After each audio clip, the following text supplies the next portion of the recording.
Souviens-toi de moi selon ta miséricorde à cause de ta bonté, ô Éternel. Psaume 25, 7. Le psalmiste déclare dans le psaume 27, 10 « Car mon père et ma mère m'abandonnent, mais l'Éternel me recueillera. » Il est fort possible que vienne un jour dans votre vie où votre père, votre mère, votre frère, votre sœur ou ceux que vous aimez se tournent contre vous. Beaucoup de pères et de mères se sont tournés contre leurs propres enfants.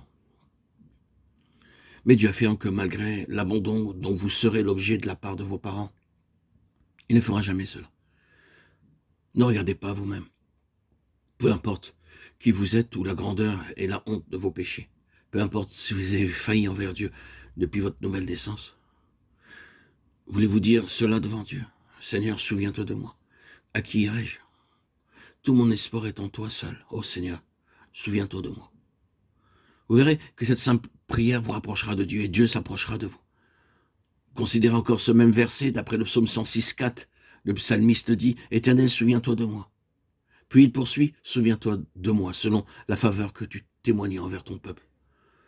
Dans Jean 8, 40, 41 et 44, le peuple disait « Nous appartenons à Dieu, nous avons Abraham pour père ».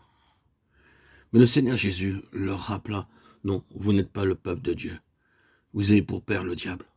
Ce sont des paroles fortes et de telles paroles peuvent vous offenser.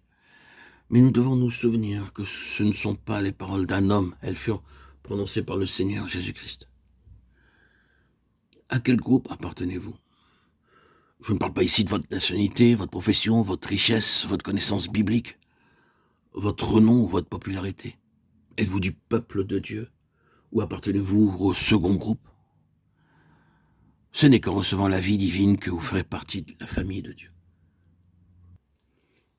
Le rachat de leur âme est cher, psaume 49, 9. Êtes-vous du peuple de Dieu? Soyez honnête avec vous-même. Que votre première prière soit « Souviens-toi de moi, ô Éternel, selon la grâce que tu témoignes à ton peuple. » Quel privilège, quel honneur d'être du peuple de Dieu. Le Seigneur Jésus-Christ vint sur la terre afin que les fils du diable deviennent les fils de Dieu. Oh, combien je remercie Dieu de ce qu'il m'appelle mon fils.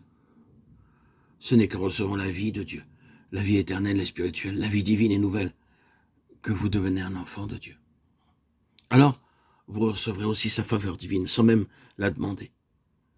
Le psalmiste le poursuit en disant « Oh, visite-moi avec ton salut ». Sa réelle pensée est la suivante « Seigneur, montre-moi pleinement ton salut ». Il y a de soi-disant chrétiens qui pensent recevoir le salut en apprenant quelques versets de la Bible. Ce salut est grand et éternel. Il ne peut pas se comprendre en quelques jours ou en quelques années.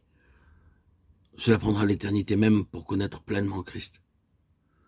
Le psalmiste dit « Oh, visite-moi par ton salut ». Il ne dit pas « Seigneur, enseigne-moi pleinement ton salut ». Vous devez chercher à comprendre la pleine pensée et intention de Dieu en tout ce qu'il fait. Pourquoi vous cherche-t-il? Pourquoi prend-il tant de peine à vous chercher et à vous appeler? Dieu connaît votre valeur bien plus que votre père et votre mère. Aux yeux de Dieu, une âme a bien plus de valeur que toute la richesse du monde.